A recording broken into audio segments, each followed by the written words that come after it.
Oh, it's gone very weird. No, that's all right. You're back. Okay, good. So really, really lovely. Loads of brilliant things. The intonate. I really like your phrasing in the first in the Preludium. Yeah. The only thing that I disagreed with your phrasing on is that you've got to go towards the first note of the andante. That is the peak of the phrase, not the B before it. So.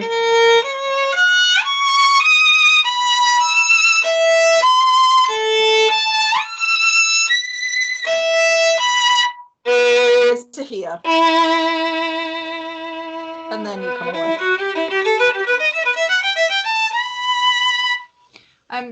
Something happened with your bowing. Is your bowing always that way up in the andante? Because you somehow were upside down from what I expected, and that meant that you ended on a down and then did a retake.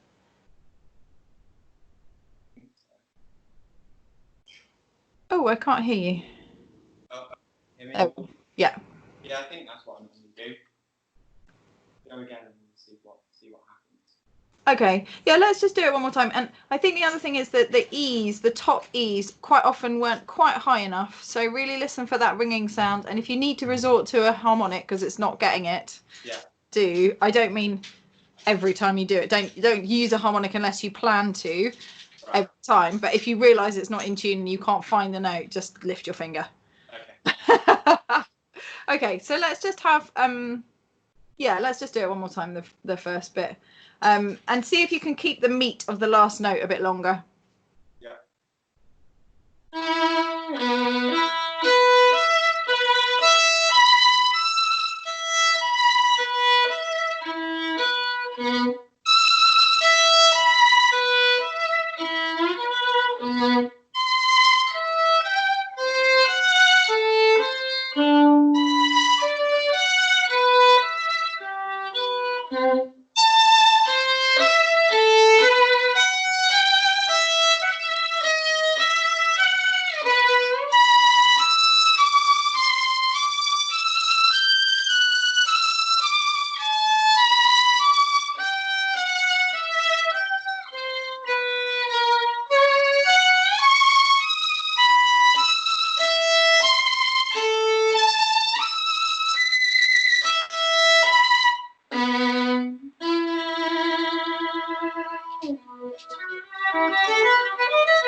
Okay, I know where it is. Very, very good. Really beautiful. So the bowing that's going strange is the third bar of the andante. Yeah. Are you doing all of the first two beats in one bow? Just go from the beginning of the andante and I'll stop you.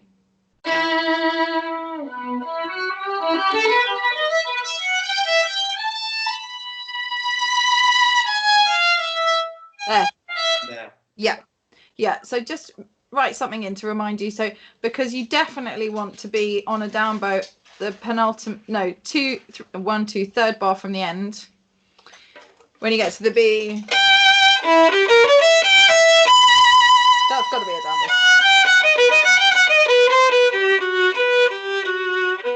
And then you've got, you don't need a gap then. So that will just sort all of that out. And then the last thing about this bit, I think, is just change the shape of the notes. Don't always make your tied crotchets a crescendo. So if you think about, they're either going to be this shape or they're going to be this shape. Yeah. You don't want them always.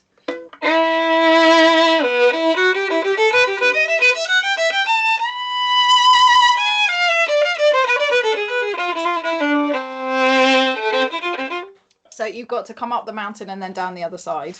And the bowing will help with that. And then my last thought about it was, I think you really want to shift into third position for the B on the third bar of the andante, not on the A.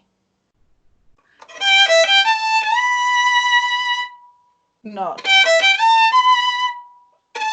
Sorry. Make sense? Yeah.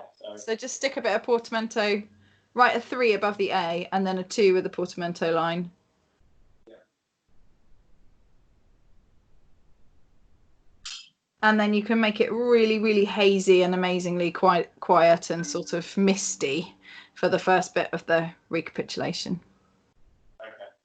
Your top E's and B's were much better that time. Yeah. Great. Good. Okay, so I was just thinking while you were playing, I was just thinking, I bet there's a string orchestra version of this, and maybe we have enough good players at the hub to do it at the hub. Because our top orchestra is like book 4 to 6 now, so probably if there's a string orchestra arrangement, that would be really fun. You could do our first concerto. Right. I think what you need to do in the double stops, the first section of double stops, is be very careful about where you're blocking. Can you just play at this speed? Sorry, it's disgusting.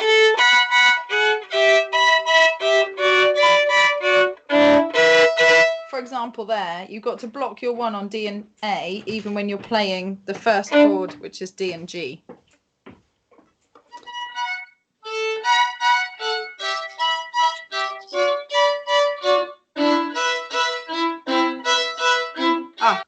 Okay, very good. It's a C, the last beat. That's A and E and C.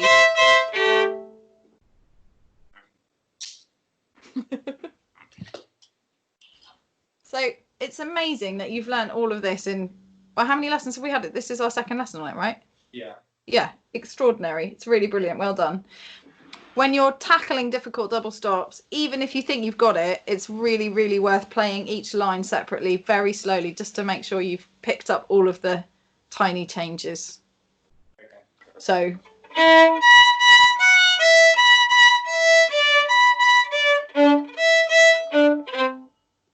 You see what I mean? Yeah. Yeah. Okay, so you don't need to do that now, but let's just see. Do you want to leave that and come back to it next time, or do you want to do it now and then? Hang on, what did I miss? The second bar of the double stops. Yeah. The middle 2 notes of each 4. Oh, yeah. Goes B and E, and then A and E, and then C and E. Yeah. Okay, so sorry, now or next time? Well, God. Yeah. Okay. So very slowly, dum bum bum bum bum bum bum.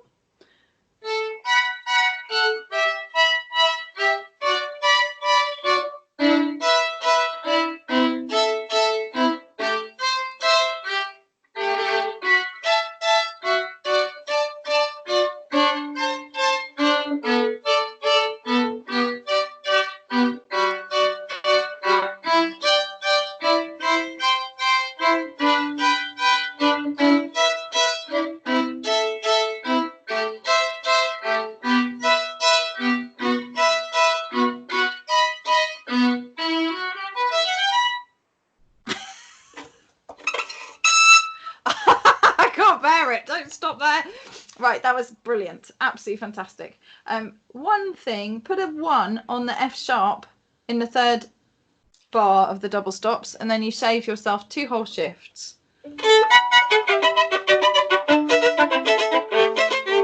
1. Oh, maybe it was the C. Yeah, I mean, I put a 1 there, but it's up to you. But it was the C and the D at the end of that bar that you came down into first position to play 1 note in first position, and then you went back into second position. Wait, the third bar? The last note of the third bar, just play a 1 on the C and the D. Well, the C for the C and D. Oh. Yeah. Yeah? Yeah. And I personally prefer a 1 on the F sharp at the beginning of that bar, but that's up to you. I think I had 1. Okay, cool. Excellent. And then moving forwards, I really, really liked what you did with this. The only thing I felt I wanted was a bit more B at the bottom. Or maybe not just the Bs, but the bottom note before you start coming back up again.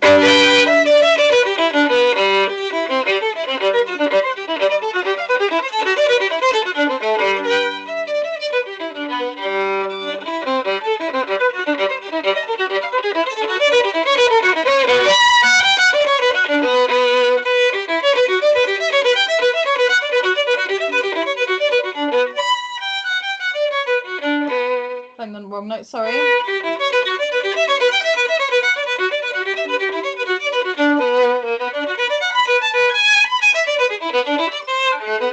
And that was lovely. But so just those bottom notes after each big chord bring out a bit more. Yeah. Do you want to have a go at that? Yeah.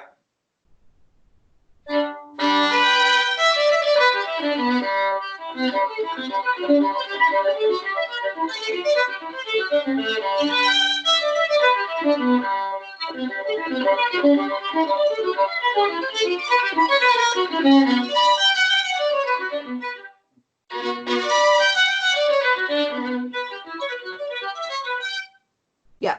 And do you want all 4 of those bars to be the same shape? No, good. So then it's up to you to decide which is going to be longer, which is going to be shorter, how you rearrange them ever so slightly so that they don't get repetitive. Because obviously it is repetitive, but you want to put your own little mark on each time you do it. Yeah. So you've got the choice of, well, I mean, the most obvious choice is the loud ones to be longer and the shorter ones to be quieter. But you've got the choice of doing 2 pairs that are similar, or having a different version for the B minor chords in comparison to the G major. So you can have sorry? We're talking on the bottom note. Just the shape of those bars that we're definitely not going to play. But are you going to play?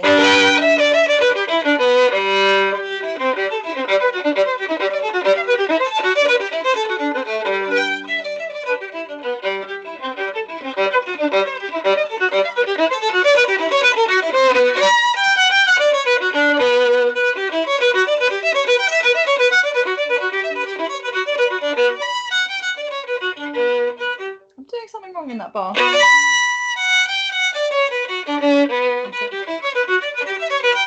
Or, you know, do you get the idea? Yeah.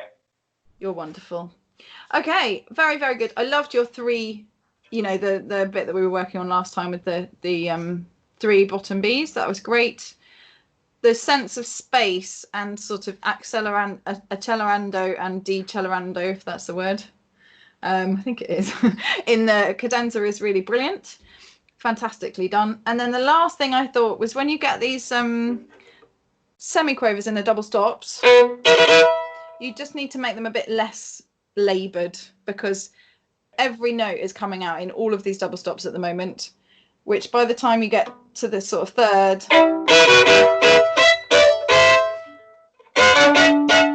it's just like becomes a little bit like banging your head against a brick wall. So just decide which bars you're going to sort of lose a little bit of, well, not lose, that is a traveling bar to the next bar, and which bar is a destination bar.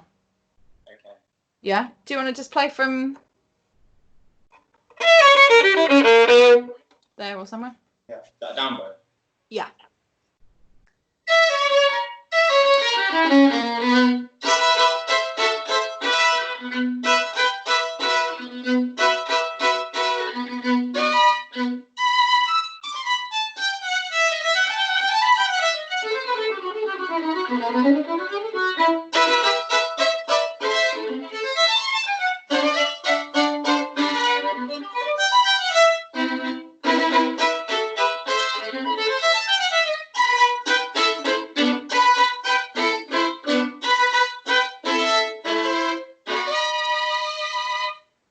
Much better.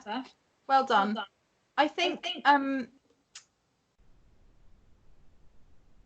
what do I think? I think 2 things. First of all, at the end, while I'm remembering it, you're making those last 3 chords pretty similar in length and volume, and it is quavers and then a crotchet. So don't get too slow. Sorry. So just be careful of that. Just don't go for it as if those are three the same. Okay.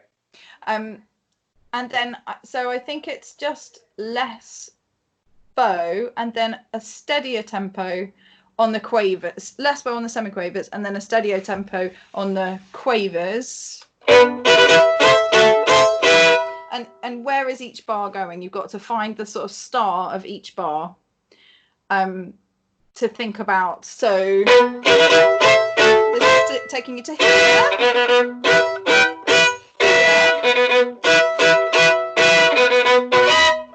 To there. And which of these is most important? Got one.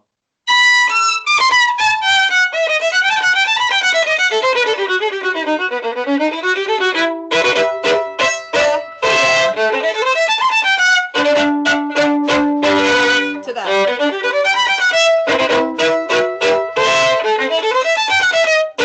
And then this is like 3 attempts to get to the top, isn't it? Try again. And then you make it. And this has got to go towards the beat.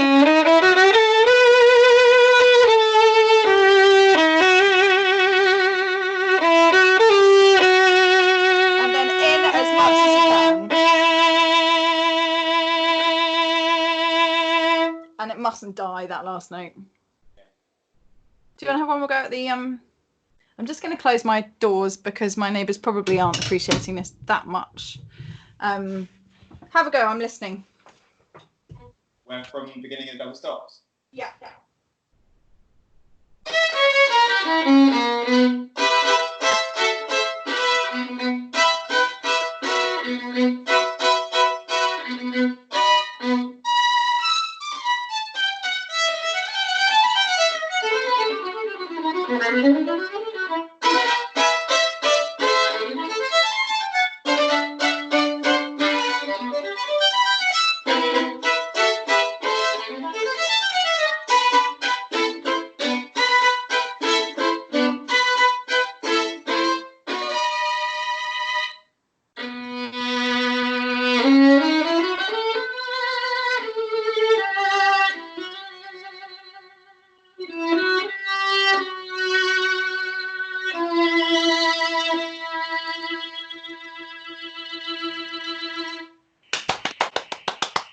Wonderful. Oh, a lovely car alarm in the background. Marvellous.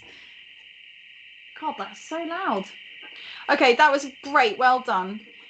Because we're recording this, when you listen back, after the lesson, have a listen and imagine if you had, instead of pianissimo to fortissimo, which is a pretty broad range, like, I mean, each dynamic increment is quite broad.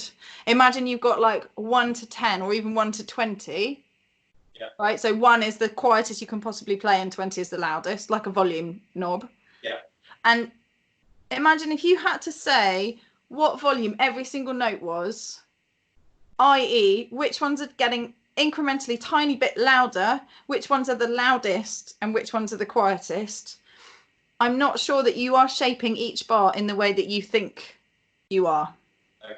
Because you feel it, you hear it, you know it, and you've also listened to somebody much better than you, even though you're wonderful, play it a lot of times. And so what happens when we do that is that something in our head kind of goes, yeah, it's like this. But then if you listen to it, you're like, oh, that's not actually what's coming out of the instrument sometimes. Does that make sense? Yeah. I think I get that quite a bit. Like, yeah, a lot going on in my head, but I don't communicate. Yeah, me too. I mean, I listen back to myself and I think, God, I thought I was much better than that. It happens. So yeah, just really shape each of those phrases. And if you're going to have 3 attempts at the B's, like you've got to come back for the first one. Otherwise, you're just saying the same thing again and again, fortissimo. So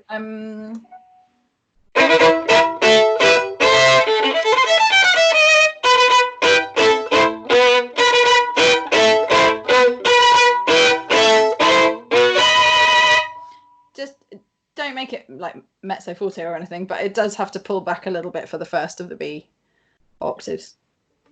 Good. I think the last thing I would like to say is that I would love your top B after the big scale to be a bit longer. Ugh.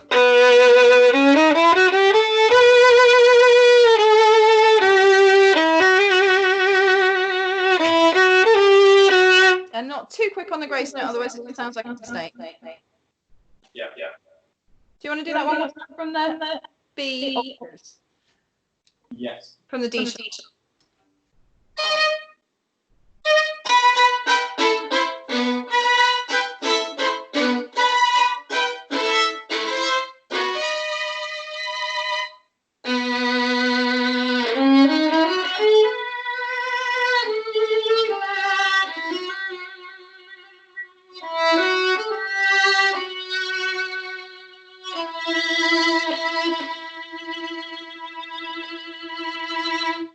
Excellent. Well done.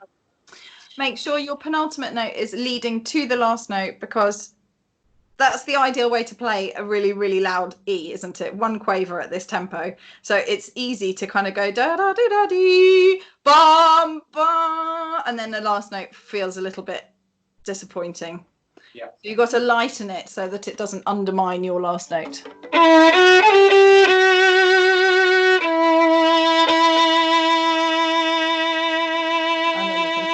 Forever. Yeah. Cool. Great. Well, I'm immensely proud of you. Say it again. I'm immensely proud of you. Thank you.